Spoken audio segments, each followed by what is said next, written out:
பாத்தீங்கன்னா இதுக்கு முன்னாடி எல்லாம் பார்க்கும்போது அஜித் படம்னாலே கழுவி ஊத்தணும் அப்படின்ற அந்த மைண்ட் செட்டோட உட்காந்து பார்ப்பேன், கழுவி ஊத்திட்டு வருவேன். இந்த ஏகே ஒரு ரெட் டிராகன் அப்படின்னு சொல்லிட்டு அவரோட பிளாஷ்பேக் சீன்ல வந்து டாங்லி கூட போவாரு. அது இல்ல டாங்லி இருக்காப்புல, ஜான்வி இருக்காப்புல, பிரின்சிபல் இருக்காப்புல, மூணு பேர் இருக்காப்புல வருவாப்புல. அது மாதிரி இப்போ சொல்லும் போது பாத்தீங்கன்னா ஓகே பெருசா அது நடக்க போகுது அப்படின்னு பார்த்தாக்கா புஸ்வான மாதிரி புஸ்னு போயிருச்சு. பிரியா வாரியர் சூப்பரா பண்ணிருக்குப்பா, கிளுகிழுப்பாகுதுப்பா. பிரியா வாரியருக்காகவே போய் பார்க்கலாம்ப்பா படத்தை, ரொம்ப அருமையாகுது.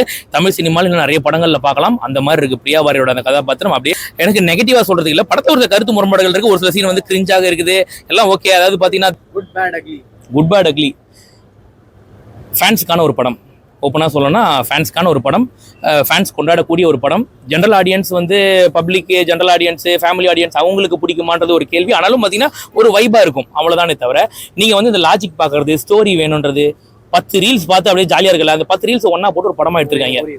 அதான் நீங்கள் வந்து இந்த லாஜிக்கு பார்த்துட்டு எனக்கு கதை இருக்கணும், கதையில் ஒரு சுவாரஸ்யம் இருக்கணும், திடீர்னு அஜித் அவர்கள் வந்து நினச்ச நேரத்துக்குலாம் எல்லா இடத்துக்கும் போகிறாரு அப்படின்லாம் கேள்வி கேட்கக்கூடாது.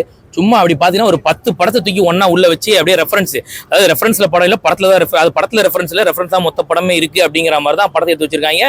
எனக்கு நெகட்டிவா சொல்றது இல்லை, படத்தை ஒரு கருத்து முரண்பாடுகள் இருக்கு. ஒரு சில சீன் வந்து கிரிஞ்சாக இருக்குது, எல்லாம் ஓகே. அதாவது பாத்தீங்கன்னா திடீர்னு பையனை வந்து அரெஸ்ட் பண்ணி கொண்டு போகும்போது ஒருத்தன் ஏந்து டான்ஸ் ஆடிட்டு கிடக்கிறான், திடீர்னு ஏன்டா டே என்ன மேட்ச் என்ன டீம்னு தெரியாம நிப்பா ஆடிக்கிறா அப்படின்ற ஒரு சில காமெடியா இருந்தாலும் பாத்தீங்கன்னா கடைசி வரைக்கும் லாஸ்ட் சீன் வரைக்குமே பாத்தீங்கன்னா அந்த ஃபேன்ஸை என்ஜாய் பண்ண வைக்கணும் அப்படின்றதுக்காக ஆதிக் பண்ணியிருக்காரு. ஒரு ஃபேன் பாய் மொமெண்ட்டாக ரொம்ப அற்புதமாக இருந்துச்சு, ரொம்ப அருமையாக இருந்தது. என்ஜாய் பண்ணிட்டு தான் நான் வெளியில வந்தேன்.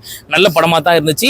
ஃபேமிலி ஆடியன்ஸுக்கு பிடிக்கல, அது நானே பார்த்தேன். நிறைய பேருக்கு என்னது இது அப்படின்ற மாதிரி பார்த்தாங்க. ஆனால் ஒரு சிலர் வந்து நல்லா தான் இருக்கு, அப்படி கொஞ்சம் ஜாலியாக போச்சு அப்படின்ற மாதிரி மாற்று கருத்துக்கள் வரலாம். பட் ஓவரால் பார்க்கும்போது என்ன பொறுத்த வரைக்கும் ஃபேன்ஸ்க்கான ஒரு படம், அவ்வளவுதான். மற்றபடி வந்து நல்லா இல்லை அப்படின்னு சொல்றான் அப்படின்னாக்கா மேபி அவன் என்ன மைண்ட் செட்ல போய் உட்காந்து பார்த்தா ஒரு படத்தை வந்து கலாய்க்கணும் அப்படின்ற ஒரு கண்ணோடத்தோட போய் உட்காந்து பார்த்தீங்கன்னா அந்த படம் பிடிக்காது உங்களுக்கு. அந்த படத்தை வந்து பார்க்கணும், எப்படி இருக்கு நம்ம உண்மையான விமர்சனம் சொல்லணும் அப்படின்னு நினைச்சு பார்த்தீங்கன்னா என்ஜாய் பண்ணி. நான் பார்த்தீங்கன்னா இதுக்கு முன்னாடி எல்லாம் பார்க்கும்போது அஜித் படம்னாலே கழுவி ஊத்தணும் அப்படின்ற மைண்ட் செட்டோட உட்காந்து பார்ப்பேன், கழுவி ஊத்திட்டு வருவேன். இந்த படத்தை வந்து அப்படி கிடையாது, ஒரு நியூட்ரலா ஒரு ஜென்ரல் ஆடியன்ஸா உட்காந்து பார்க்கணும்னு வரும்போது உண்மையிலே ஒரு அஜித் ஃபேனா அங்கே மாறிட்டு நான் போய் ஆட்டோமேட்டிக்கா தேட்டர்ல அந்த அளவுக்கு ஒரு வைப் கடவுளே அப்படின்னு நம்மளும் அஜித்தேன்னு கத்துறோம்னா அந்த அளவுக்கு ஒரு வைப்பை கொடுத்துச்சு தேட்டர்ல. அந்த வைபா பார்க்கும்போது நல்லா இருந்துச்சு பார்க்கறதுக்கு. மேபி அந்த படத்தை தனியா டிவிலாம் உட்காந்து போட்டு பார்த்தா உங்களுக்கு கொஞ்சம் கடியா தான் இருக்கும். தேட்டர்ல பார்க்கறதுக்கு அந்த ஃபேன்ஸோட பார்க்கறதுக்கு ரொம்ப அற்புதம். தேட்டர்ல பார்க்குற படம், ஃபேன்ஸ்க்கான ஒரு படம், அவ்வளவுதான். ஆனா இப்போ இந்த பிரியா வாரியர்லாம் வந்து அதுக்கு முன்னாடி வந்து ஸ்ரீலீலா பண்ண வேண்டிய கேரக்டர் அப்படின்னாங்க, அதை பத்தி என்ன நினைக்கிறீங்க? பிரியா வாரியர் சூப்பரா பண்ணிருக்குப்பா, கிளுகிழுப்பாகுதுப்பா. பிரியா வாரியருக்காகவே போய் பார்க்கலாம்ப்பா படத்தை, ரொம்ப அருமையாகுது. தமிழ் சினிமாவில் இன்னும் நிறைய படங்கள்ல பார்க்கலாம். அந்த மாதிரி இருக்கு பிரியா வாரியரோட அந்த கதாபாத்திரம். அப்படியே சிம்ரனை பார்த்த மாதிரி இருந்தது. ஓப்பனா சொல்லணும்னா அந்த தொட்டு பேசும் சுல்தானா சாங் அப்படியே ரீக்ரியேட் பண்ணியிருந்தாங்க. வெறித்தனமா இருந்து வேற லெவல்ல இருந்தது. என்ன ஒரே ஒரு வருத்தம்னா இளையராஜா நோட்டீஸ் அமைச்சது ஒரு வருத்தம், அது ரொம்ப தவறாக நான் பார்க்குறேன். அதுக்கு உடனே பார்த்தீங்கன்னா இவனுக்கு உள்ளே இழுத்து விட்டானுங்க அஜித் ஃபேன்ஸு. அதுக்கப்புறம் பார்த்தீங்கன்னா ஜிவி பிரகாஷ் தான் மியூசிக் போடுற அவுட்டு வாங்கி பேமெண்ட் அண்டி இழுத்து விட்டாங்க. அதெல்லாம் ரொம்ப தவறு. ஒரு என்னன்னா ஒரு லெஜெண்டு, அவரோட மியூசிக் வந்து இன்னும் 2K கிட்டையும் வாழுது அப்படின்னும் போது அதெல்லாம் விட்டு போகணும். தேவா சொன்னார் பாருங்க பேட்டியில, அந்த மாதிரி விட்டு போகணுமே தவிர இன்னும் வந்து பணம்னு சம்பாரிச்சு என்னத்த பண்ணிட போறீங்க அப்படின்ற மாதிரி தோணுச்சு. அது ரொம்ப தவறா நான் பார்க்குறேன். அதனால அந்த 5 கோடி ரூபாய் அது ஓகே, அது நீதிமன்றம் டிசைட் பண்றது. ரெண்டாவது விஷயம், இவர் மட்டும் 1996 நாட்டுப்புற பாட்டு அந்த பாட்டை தான் எடுத்து படத்துல வர பாட்டை எடுத்து இவங்க போட்டாங்க. இவங்க அதுக்கு பேமெண்ட் வாங்காமலாம் இவர் போட்டிருப்பாரு. அப்ப பேமெண்ட் வாங்கினா ப்ரொடியூசர் சொந்தமான பாட்டு தானே, அது எப்படி இவர் சொந்தம் போடுவாரு? அப்போ வந்து இது யாரு கேட்கணும், யாரை கேள்வி கேட்கணும் அப்படின்றது இருக்குல்ல. மாதிரி பல விஷயங்கள் இருக்கு. நான் வந்து இதுக்குள்ள போக விரும்பல. பட் இளையராஜா சார் பண்ணது தவறு அப்படின்ற மாதிரி என்ன பொறுத்த வரைக்கும் தோணுது. இந்த காப்பி ரைட்ஸ் அப்படின்றது இந்த இண்டஸ்ட்ரிக்குள்ள ஒருத்தர் விட்டு கொடுக்கணும். நீங்க மஞ்சுமல் பாய்ஸ் அப்பவே இவர் இதே மாதிரி தான் பண்ணாரு, ரஜினி சாருக்கும் இதே மாதிரி தான் பண்ணாரு. அதுவே ரொம்ப தவறுன்னு சொன்னோம். சரி ஓகே, ஏதோ மஞ்சுமல் பாய்ஸ் அதர் லாங்குவேஜ்ல எடுக்கிறாங்க அப்படின்னா ஓகே பரவாயில்ல. இதே லாங்குவேஜ்ல நம்ம தமிழ் இண்டஸ்ட்ரியில இருக்கவங்க அப்படியே மக்களை வைபா வைக்கிறதுக்கு வராங்கன்னு போது இவங்களும் ஒரு வார்த்தை கேட்டிருக்கலாம், அவர்கிட்ட உங்க பாடல் யூஸ் பண்றோம் அப்படின்னு கேட்டிருக்கலாம்.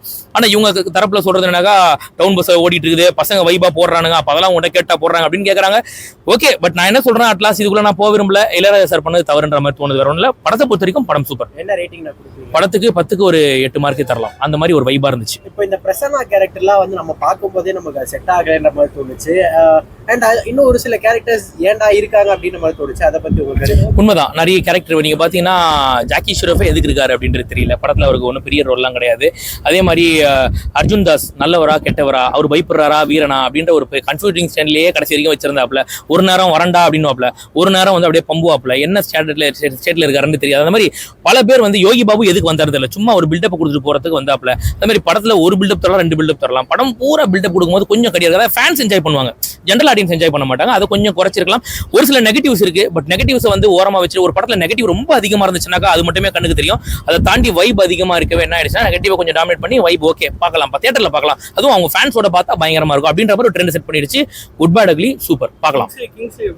கிங்ஸ்லியோட காமெடி, அந்த ஜெயில் காமெடி கொஞ்சம் ஒரு சில நல்லதா இருந்துச்சு. அதெல்லாம் ஒன்று குறை சொல்ற மாதிரி இல்ல. யோகி பாபு கம்பேர் பண்ணும்போது கிங்ஸ்லிலாம் ஓகேப்பா பரவாயில்லப்பா அப்படின்னு சொல்லலாம். அந்த கிங்ஸ்லியோட டான்ஸ் பெர்ஃபார்மன்ஸ் அது சூப்பரா இருந்து. அது பிரியா வாரியரை விட சூப்பரா இருந்தாப்ல, நல்லா இருந்தது, ரொம்ப அற்புதமா இருந்தது. நல்ல படம், சும்மா நெகட்டிவ் கிரியேட் பண்ண வேணா நல்ல படம் பார்க்கலாம். ஒரு சீன் வந்து ரொம்ப இம்பாக்ட் கிரியேட் பண்ணுச்சு அப்படின்னா தியேட்டர்ல என்ன சீன்ஸ்? இந்த சீன் ரொம்ப பெரிய இம்பாக்ட் கிரியேட் பண்ணுச்சு அப்படின்னாக்கா ஏகே ஒரு ரெட் டிராகன் அப்படின்னு சொல்லிட்டு அவரோட ஃபிளாஷ்பேக் சீன்ல வந்து டாங்லி கூட போவாரு. அது இல்ல டாங்லி இருக்காப்புல, ஜான்வி இருக்காப்புல, பிரின்சிபல் இருக்காப்புல, மூணு பேர் இருக்காப்புல வருவாப்புல. அது மாதிரி இப்போ சொல்லும் போது பாத்தீங்கன்னா ஓகே பெருசா அது நடக்க போகுது அப்படின்னு பார்த்தாக்கா புஸ்வான மாதிரி புஸ்னு போயிருச்சு. வேற அனிமேஷனாவே போட்டு முடிச்சிட்டாங்க. பெருசா இருக்கும்ன்ற மாதிரி நினைச்சோம், அப்படி புஸ்னு போயிடுச்சு. அந்த மாதிரி ஒரு சில சீன் தான், வேற ஒன்றும் கிடையாது. அதுக்கப்புறம் பார்த்தா 2 அர்ஜுன் தாஸ்ன்றது ரிவீல் பண்ற சீன் நல்லா இருக்கும். ஒரு சில சீன் நல்லா இருக்கும் உண்மையிலேயே பார்க்கறதுக்கு. நெகட்டிவ் கிரியேட் பண்ணாதீங்க, ஓகே ஒரு தடவை பார்க்கலாம்.